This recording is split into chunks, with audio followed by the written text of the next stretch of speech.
Hello, this is Doug Gerlach from iClub Central. Welcome to our Toolkit 6 user group webinar. Today is Tuesday, June 7th, 2016. Glad you could join us tonight. We're going to be taking a look at a specific feature of the Toolkit 6 program, the revenue-based earnings per share estimate function, also known in better investing parlance as the preferred procedure. But we're going to step through how to use this particular function and why it's important and why you should always consider the revenue-based earnings estimates whenever you're conducting a stock study using Toolkit 6. But before we begin, let's review our usual housekeeping. You should be able to hear me now. If you're unable to hear or having any sort of difficulty, you can check the volume on your computer, make sure your speakers or headphones are plugged in, check your Windows sound settings. And if you're having continuing technical problems, please contact GoToWebinar.com directly on their website or via the telephone. Now, you don't need a microphone in order to participate tonight. If the sound or graphics are choppy at any point during the evening, we recommend that you turn off any unnecessary programs that might be running in your computer, especially those that may be in in your taskbar, your system tray, that might be running in the background. Don't connect wirelessly if you can help it, and you can always listen using the telephone. Our handout is available tonight in the handout tab in the GoToWebinar application. You'll note that there are two handouts. There is the PDF handout, and then there's an Excel spreadsheet, and I'll be referencing that Excel spreadsheet. But if you'd like to download that, it's a very older format of Excel, so it should be easy to open no matter what version of Excel or OpenOffice or other spreadsheet program you might have on your computer. It's called Preferred with sort of a truncated file name .xls. You can use the questions box to type in your questions throughout the presentation at any point. We'll have some time at the end, I'm sure, to address any unanswered questions you might have about other topics relating to Toolkit 6. In our back office tonight, we have Ken Peters, who's volunteered to help out. So he'll be monitoring that question box as well, and so you may get a quick response from Ken in response to any question that you might be posting. Our upcoming schedule, we've got our Toolkit 6 user group in July 5th will be our next one. Next month, our lunchtime stock club will be on July 11th, and our next investment club webinar will be on July 19th. So we've got a whole schedule coming up. You can always find out more on iClub.com by clicking on the Learning tab. You'll see the upcoming schedule. We've had some variation in the first part of the year because of my travel schedule, but we should be back on track for July certainly and August. So check the schedule and watch your mailbox for the GoToWebinar announcements as they come in. Finally, you can like us on Facebook for occasional updates about the Toolkit 6 program, updates that we release, as well as announcements of the archives of the videos of our user group webinars when they are released there. So be sure, if you're on Facebook, it's an easy way to keep up to date with all of iClub Central's activities. So as I promised, we're going to be talking about the revenue-based earnings per share estimate function in Toolkit 6. Now, this is taught in the better investing methodology as the preferred procedure for calculating future earnings. But in Toolkit 6, preferred procedure doesn't really identify what that procedure does, so we call it the revenue-based earnings estimates feature. Sometimes this is known as sales-based earnings estimates projection method. It means really the same thing. In our Take Stock tool, we refer to it as the business model method of projecting earnings. And there are a couple of ways of determining future earnings. On the stock selection guide, you will see the best fit of the historical trend, and the idea is that best fit of the historical trend will help you identify the past growth of the company, and if you continue that trend into the future, or if you can adjust it perhaps downward to accommodate the growing size of the business, that we have a good handle on what the likely earnings growth of the company may be in the future. Now, the second method is calculating the likely earnings per share in the future based on the trend, not of the historical growth of the company, but on the components that make up the calculation of earnings per share. Those items include the sales in 5 years, the expected profit margin in 5 years, and the expected shares outstanding in 5 years. And from those items, we can actually calculate earnings per share in 5 years. And so as I stated, this is the revenue-based earnings method. And Better Investing suggests that it's preferred over the trend line method, which comes as news to many users of the stock selection guide who are taught how to make those projection lines, how to fit that trend line to the results, and we spend a lot of time talking about how to continue that trend line into the future to give us our likely earnings in 5 years. But the preferred method, the revenue-based method, is really optimal. And even if you don't use it as your preferred method, it's an important double check that you can use to see if your trend projection is in the area of reasonable or if it's pretty far off the mark. We call it preferred because it gives us a little bit higher accuracy than trend line projections. One of the reasons is that its revenue growth is generally a lot more stable and a lot more consistent than earnings per share growth. When you look at dozens or hundreds of companies over time, you will see a consistency among the growth of sales that's not apparent for the growth of earnings in the histories of most companies. So companies can sell stuff at a fairly consistent pace, but the problems that come with dealing with raw materials, with labor costs, with the impact of recessions, with the impact of administrative costs, everything that goes into running a business and determining what your bottom line is going to be, that's where the tricky business of management comes into play. So that because of all of the variables that impact the profitability of a company, we can rely on this consistency of revenue growth as providing a sounder baseline for our future projections. So once we've determined that likely revenue growth in the future, we can apply separate judgments for each of the variables in the calculation of earnings per share based on a revenue figure for which we have a high degree of confidence. This method also can be used for companies that have less consistent histories, where a simple trend projection is just not going to cut it. So in this case, those companies that don't have consistent histories, we can use this method to build out a business model of what we expect the results to be 5 years down the road based on an understanding of what revenues are likely to be, and then all the component variables after that. So there are two sets of calculations that you need to understand. The first one on the left over here is how we get to net income based on the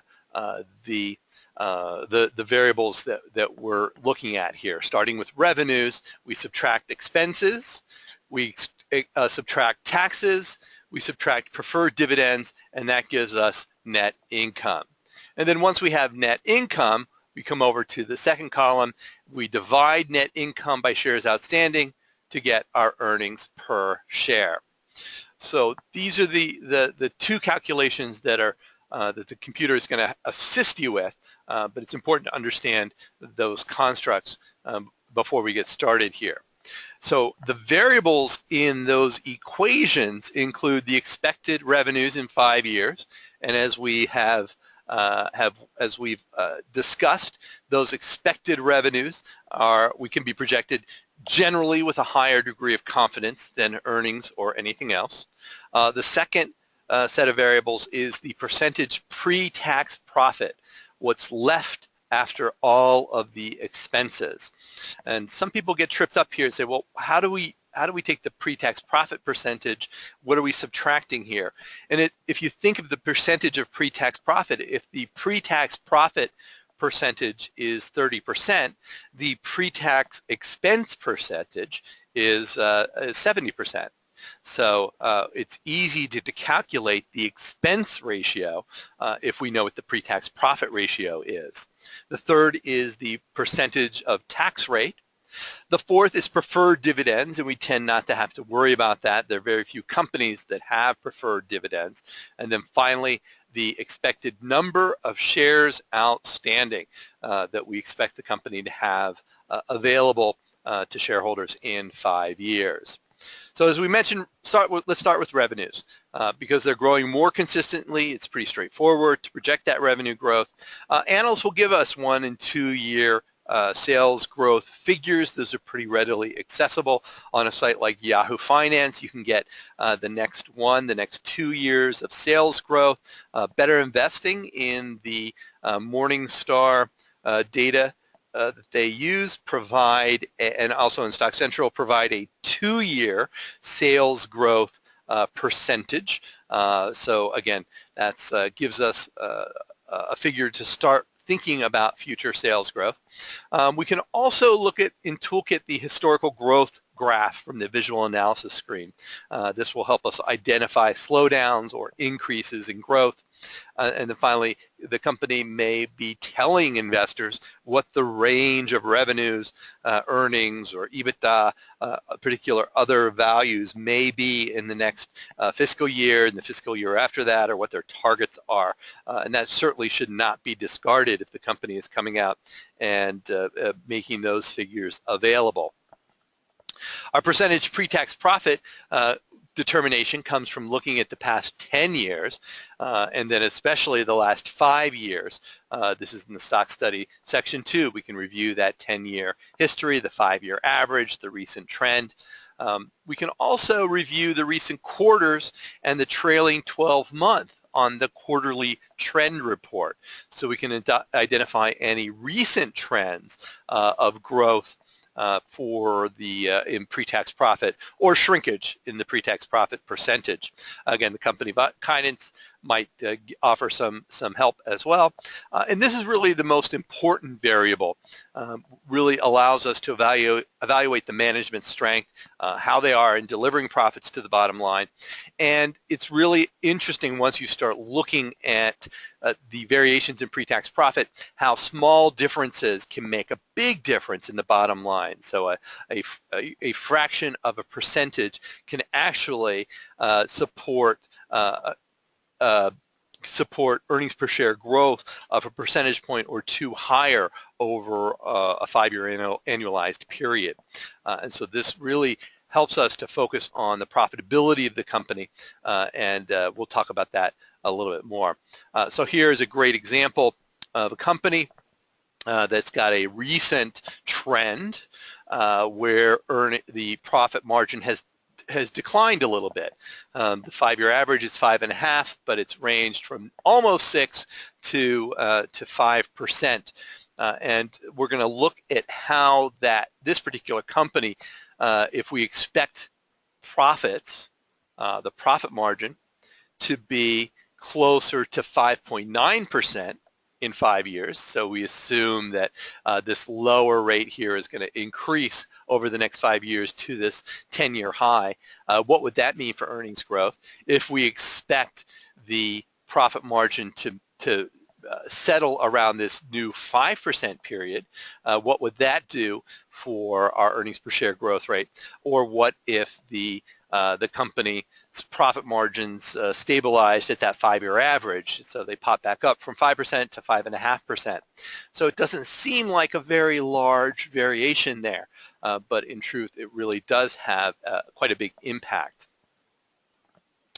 So on the quarterly trend graph for the same company here, we can see a slight downturn looking again on a trailing 4 quarters basis, right here, trailing 4 quarters, and the percentage of pre-tax profit and sales. So this is not what we look at when we're evaluating the health of the business necessarily. We'd be focusing on the pre-tax profit growth. But here we're looking at the percentage pre-tax profit to sales. So this is our profit margin. And so we can see this downtrend quarterly and then stabilizing and actually kind of improving now over the last couple of quarters. So creeping back up. And so this is this, if we look at the period here, this is for our fiscal years, we'll actually see the 3 quarters here. This is the 3 quarters since the stock study graph that we looked at before. This graph, this is the quarter 1, 2, and 3 of the next year. So we actually see an increase here. So this again is giving us some insight into maybe if our hypothesis is that the profit margins are increasing. We've seen 1, 2, 3 now consecutive trailing 12-month periods where those margins have been creeping back up. So that would fuel our contention that the company's margins are improving. Now again, we can come over and we can look at the data here. Same, this is the data on that graph. This is the quarterly data on the left side for the pre-tax profit margin. And again, we can see on a quarterly basis, the growth has been as high as 7%, 7.4%, and then it's come down to as low as 4.3%, and now has come back up. And here's the trailing 4 quarters in this column right over here. And again, you can see that the trailing 4 quarters kind of smooths out the variations that we see in the quarterly side, which is why we kind of like to look at this when we're looking at a trend analysis. But we can see things bottoming out at 5.1, 5.0, 5.1, 5.0, 5.0, 5.1, 5.2, 5.3. So we can see the margin starting to improve from that low period. So I point that out. These are some places in Toolkit where we can kind of gather some intelligence to help us in our suppositions that we're going to make on that pre-tax, on the revenue-based figure. Now, in terms of the corporate taxes, the recent tax rate is readily available from the recent quarters and the historical years on the quarterly trend report, the same report we looked at. Value Line provides a 3 to 5 year tax rate projection. So tax rates, as Mark points out, aren't they normally a constant? Well, they can be, but when we look at a company like this, you can see that there is some variation here from quarter to quarter, and so as low as 34%, as high as 42%. You know, so over the last 5-6 years for this particular company, and that kind of smooths out over time, but still we have tax rates as up to 38%.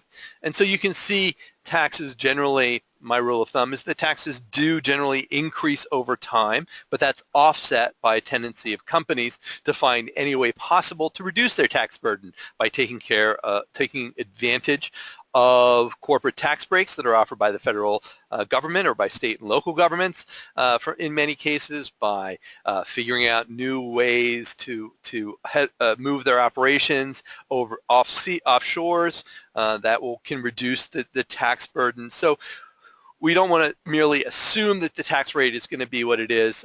My rule of thumb is the most recent annual tax rate is the default unless there is a clear trend that we see one way or another. But we can certainly gather a little bit of intelligence here on this on the particular screen here. Now, in terms of preferred dividends, as I mentioned, you're probably not going to come up against this too frequently, but if dividends are paid on preferred shares, those have to be subtracted because earnings are allocated to common shareholders and dividends are paid only after the preferred dividends are paid. So those preferred dividends, they have preference over the company's funds, unlike common shareholders who are at the end of the list to get any sort of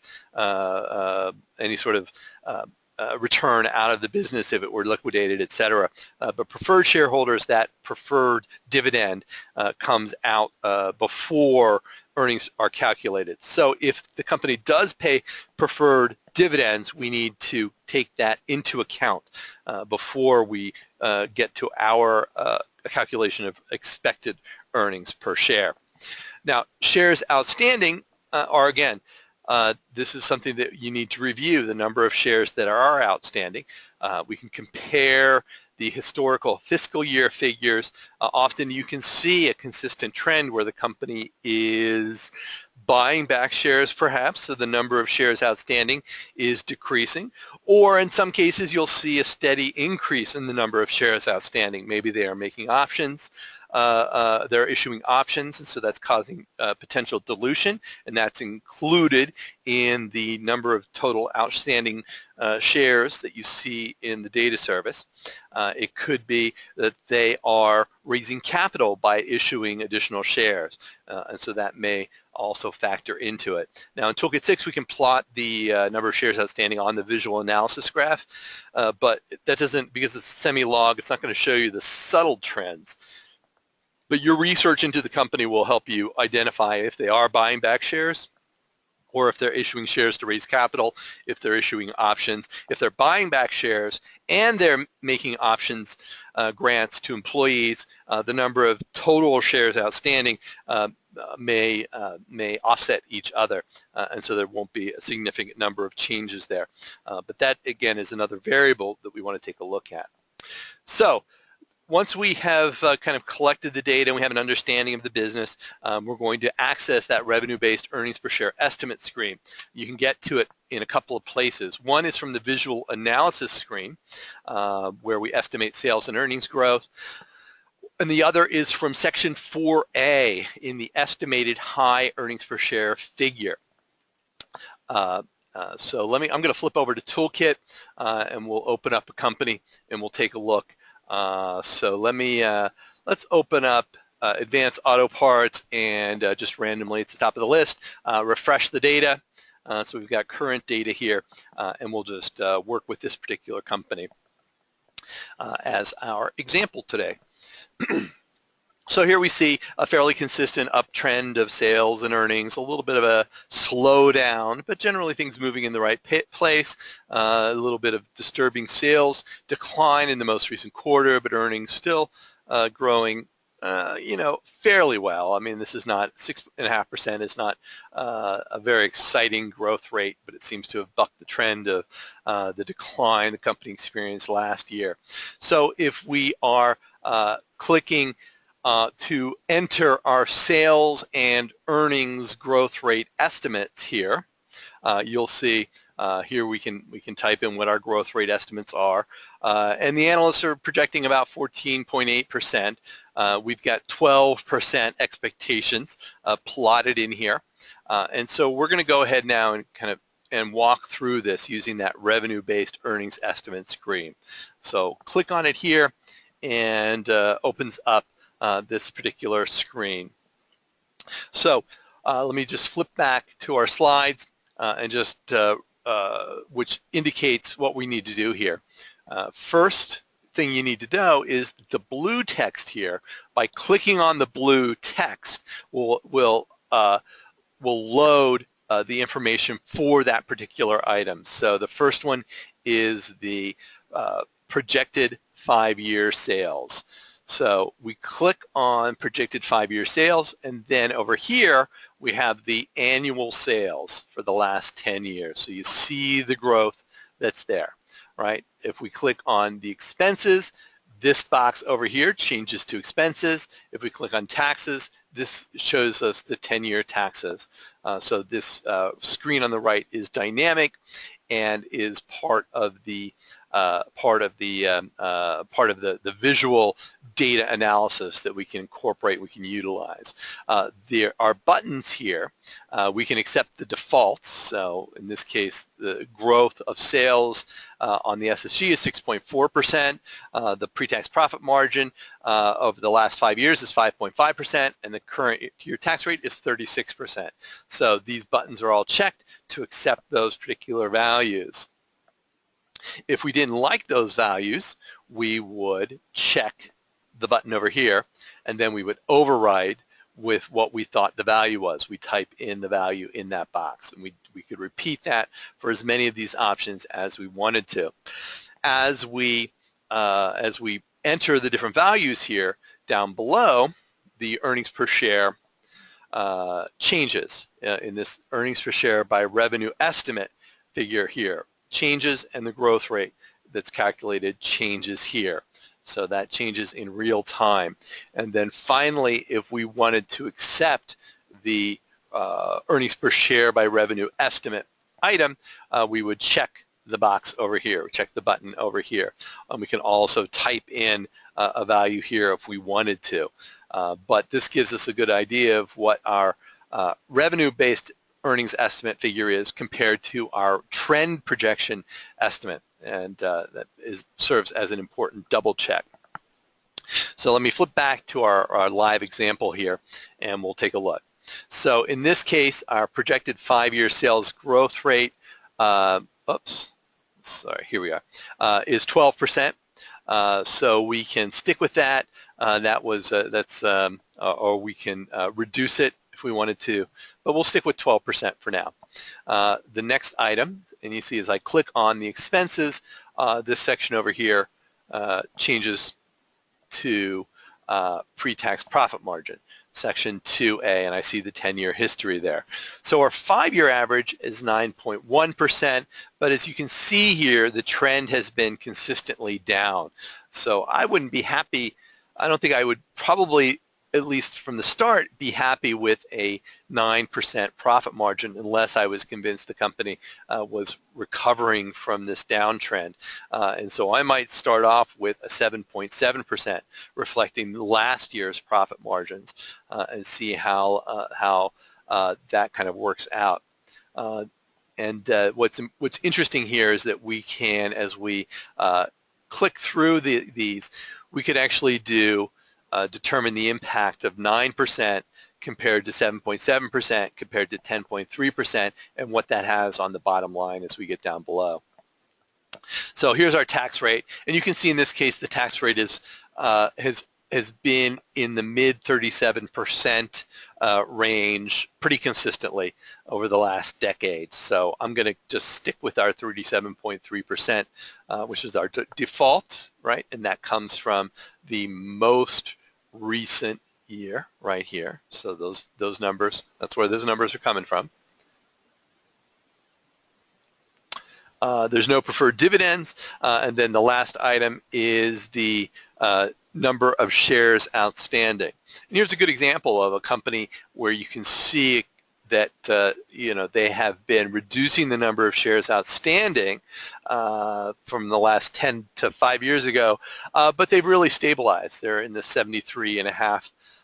And this figure here is the most recent quarter, 73.8 million shares. So kind of creeping up a little bit more. If we wanted to be really conservative, I might do something like 74 million shares, or because it looks like they might be increasing the number of shares outstanding, something like that. So you can see there's a lot of kind of what-if analysis that comes into play. But when it's all said and done, based on these presumptions, our revenue-based earnings estimate is 11.2%, which is 11.2% growth, compared to the 12% trend growth that we use on the front of the SSG. So it's telling us that perhaps our 12% growth rate expectation is maybe slightly aggressive, or if we're expecting maybe this margin is a little depressed, and we should expect a higher margin. So let's look at things. If the company is able to achieve its 5-year average margin of 9.1% right up here, what does that do to our growth rate? Well, now earnings can grow at 15% on 12% growth. So we get that extra expansion of earnings based on the expansion of margins. All right, so that's at the high end. Let's say that we expect earnings. Well, we've already been at 7.7%. Let's say that the company is indicated that for some reason we have reason to believe that the margins will increase back to that 10% high. All of a sudden now you see the earnings growth is close to 18%. So we have a range between 11 and 18% based on the same sales growth, the same tax rate, the same number of shares outstanding, just a change in the margin from 7.7 to 10.3%. So it makes a big difference in the actual projected results based on what you think that pre-tax profit margin would be. Now, for my money, I would probably stick with the 7.7% last year's, or I would do a little more analysis, look at the most recent quarters and see what they are. And that takes our earnings growth down to about 11%. But I'm going to stick with that and see how that holds up through the rest of my judgment. Now, we mentioned that the revenue-based earnings estimate is accessible here in section 4A. So on when we flip over to section 2, if we click here where it says $11.13, which again, that's the value we just calculated. If you click here, you open the revenue-based earnings per share estimate screen. So this is a part of the a possible workflow as you're going through your analysis. We do a simple one. The idea is that we look at the visual analysis on section 1. We do our trend analysis. We do our growth rate projections. We go through, we look at the margins in section 2, the return on equity. We look at the PE ratios in section 3. We get to section 4. Now we're really honing in on what that high price is, and that high price calculation is determined in large part by our high earnings per share. So now let's revisit our earnings per share estimate using the revenue-based earnings per estimate tool. So that's why it's accessible from that point. So that could be, and part of the rationale is maybe we are walking through our study. We do section 1, we do section 2, we do section 3. By the time we get to section 4, we have a much better understanding of the company's valuation trends, of its historical growth trends. So now we're kind of getting serious. And so let's, at this point, now do that, spend the time, and because maybe the company will have disqualified itself. By the time we look at section 2A, we see the margins that are all over the place. We see the downtrend. Maybe we're not willing to go any further. Maybe we see a trend like this and we're not as excited by it. You can see it's pretty flattened out when we look at it this way. But there may be other disqualifiers that we say, well, gosh, having come this far, I'm not at all sure that this is a company that, even if the price is right, it's not a company that I want to be an owner of. So that's why the revenue-based earnings estimate screen is also available here as that either second check, the double check of your growth rate expectations, your trend line expectations, or to incorporate the knowledge that you've gained at this point. Diane asks, where did the projected 5-year sales figure come from? Again, it's based on analyst estimates and the trend analysis for this particular company. And again, it's just the same as any of your any sales projection. Where does the data come from? Where does the information come from all of your research and your analysis? So as I mentioned, I like using the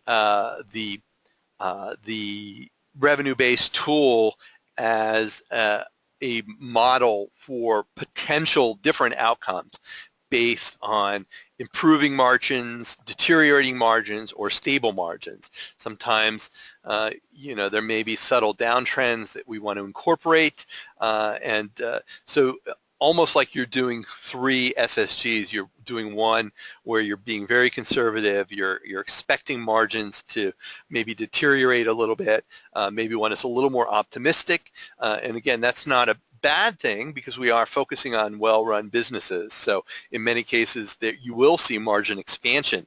It just can't happen eternally. It has to have some limit to it. And so you're looking at the best case, worst case, average case can kind of help you gain a little more confidence into the likely results that the company may deliver. And again, we don't want to count on always improving margins, but there can be special situations where it is entirely plausible to expect margins to accelerate. There's certainly companies that we've come across where, particularly newer companies perhaps, where they finally are hitting their stride, and so margins are they're seeing a lot of sales growth, and that just means profitability is really jumping up because of the economies of scale that they're generating.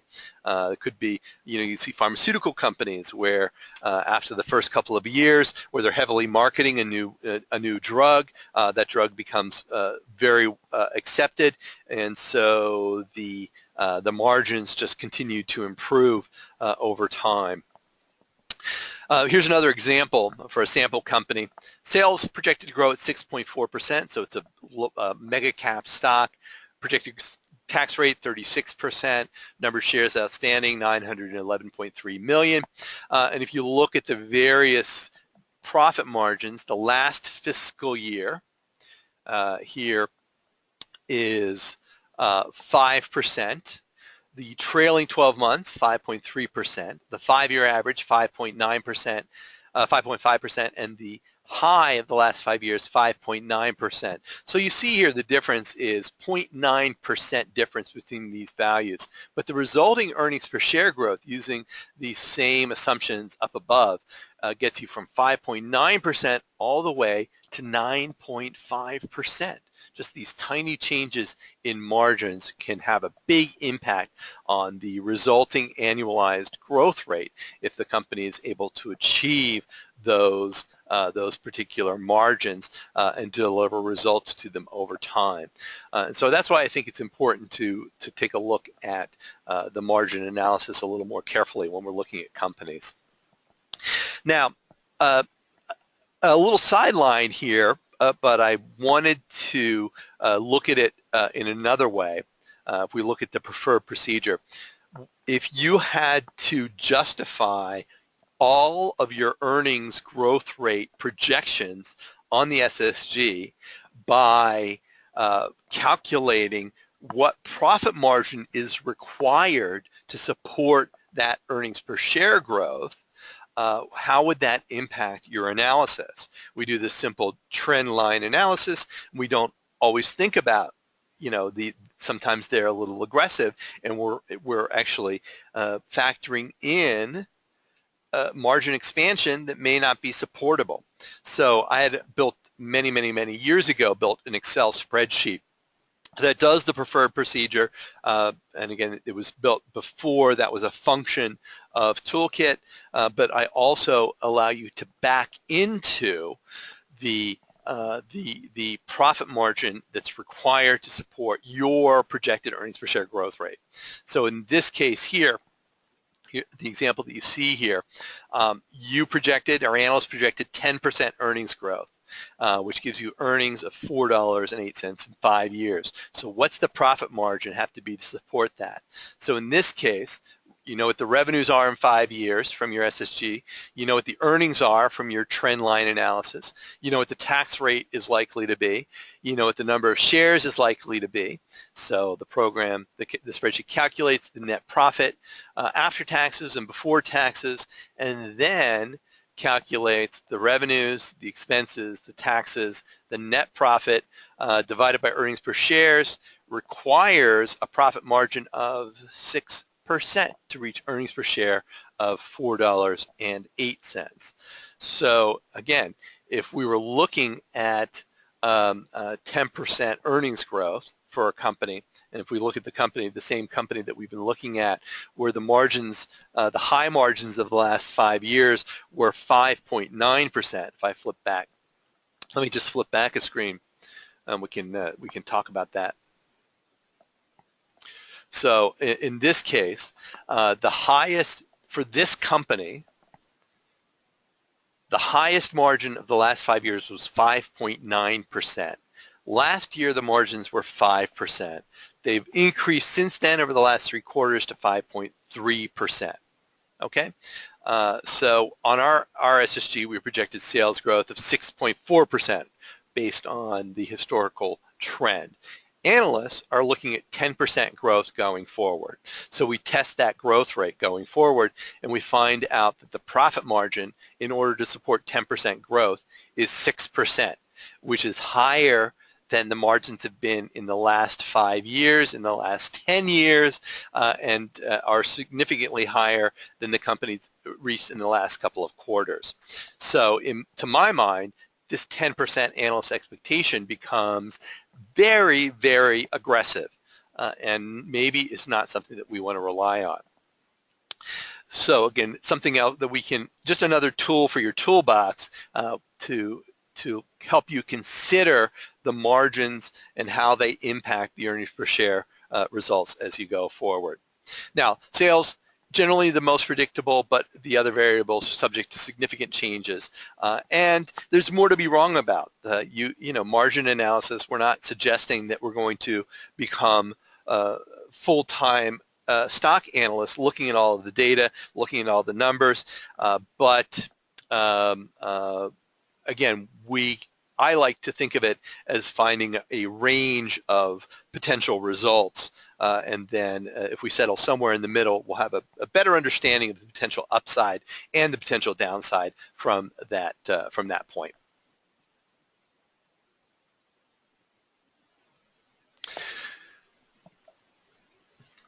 All right, let me take a look at some of your questions now. We've got a couple of questions on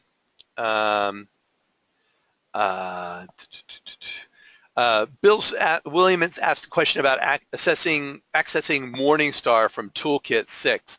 And we have up here the web links, and these are all user customizable. So you can, if there is a website that you like, you can use the Manage Web Links feature here, and you can add and you can go create that.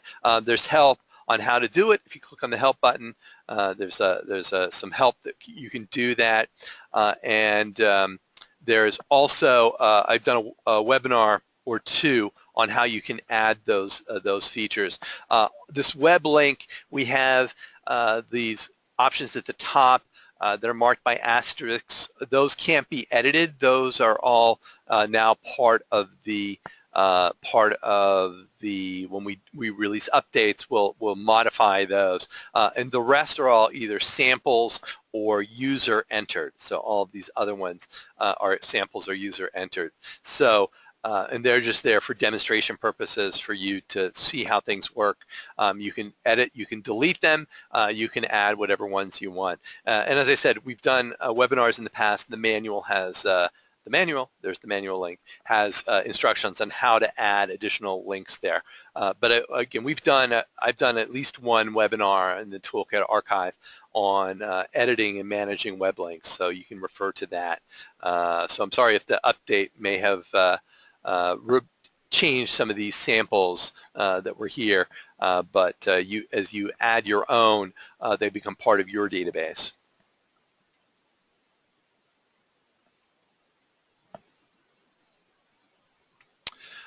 Michelle says, how do I use the spreadsheet? Here's the spreadsheet. Make sure to enable editing. There's a link when you open it the first time because it's download. You'll need to edit, and this is, this is in an Excel, I don't know, 93 format or something. And these are even very old email addresses that don't work anymore. The way this is the same data that's on the same calculator that's now in Toolkit, where you enter your 5-year projections, and then this is the screen that I referenced, where you calculate the profit margin to support your earnings per share projection. And then this is actually this last tab is the implied growth or sustainable growth calculation. So you can enter that information to calculate it. But again, we now calculate that in Toolkit, but that's just a little calculator there. This is something that Ralph Seeger used to talk about a lot. The rate of return on retained earnings, the implied growth rate, the sustainable growth rate, they're all the same concept. And again, we've done webinars on that as well. But that's just a little spreadsheet here because that you needed to calculate those values in the past. They weren't part of the Toolkit program. So if you're having problems, okay, good. So it's working now. So that's what this spreadsheet is. The calculating pre-tax profit margin tab, which is about the third tab over. That's the one to take a look at. That's the one that's is not duplicated anywhere else. And I think it'd be a good experiment in your club to take a look at all of the companies, SSGs that you have currently following, what the revenue projections are, what the earnings are, and then to look at this value over here, the profit margin value. That's the one you want to focus on and see how, if the company is coming close to achieving that profit margin that is required by your analysis on your stock study.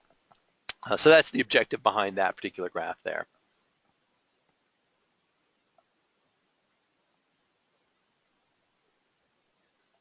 Michael says if I have a subscription to the SSG Plus that will allow me to use the data, will that allow you to use the data for Toolkit? Yes, I believe it does. I believe that it does for now. So you can continue to use Toolkit if you have the SSG Plus. That's my understanding. But things are, subject to change, so that it may not always be the case. But that's my understanding of how things work there.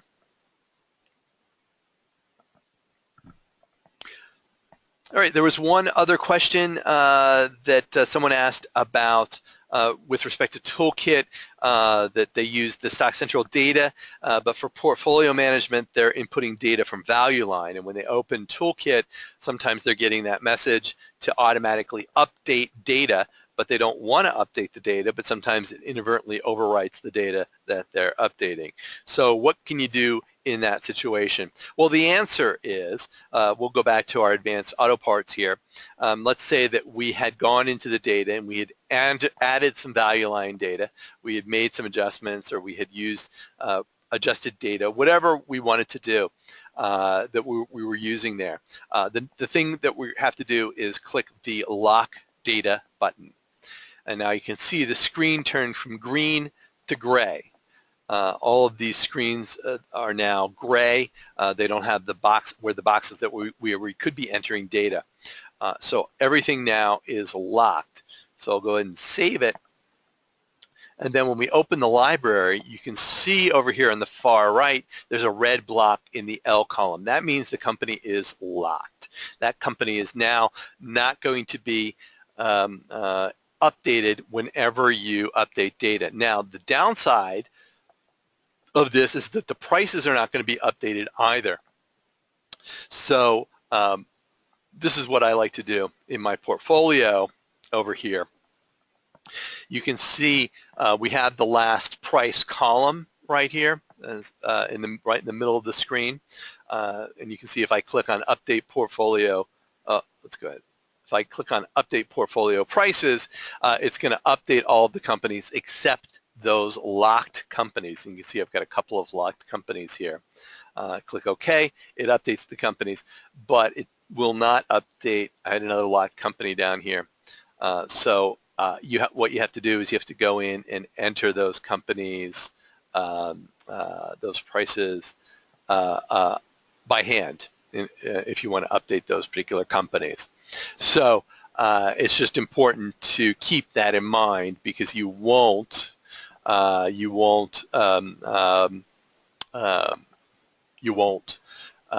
see the current information if you're looking at the old data. And then when you're updating these companies manually, it's always important to unlock the data and then to update the date of the price. This is the price date. We have the date of your stock study is right here as well, what the data date is, we call that. And then there's the judgment date, which is set whenever you access a judgment screen like this, and that will update the judgment date. And then over here, you can switch from the last quarter, the last price, the last judgment. So when you're updating manually, that's what you need to do. Maybe we'll take a look at that in the future. I do this often for companies that I'm managing non-GAAP earnings data for. So I have a lot of companies in our small cap informer universe, for instance, for which we're managing the data manually based on our, our analyst expectations and understanding of the operating results. So there are a couple of caveats there, but the lock function is meant to preserve any changes that you might have made to the data that won't get overwritten.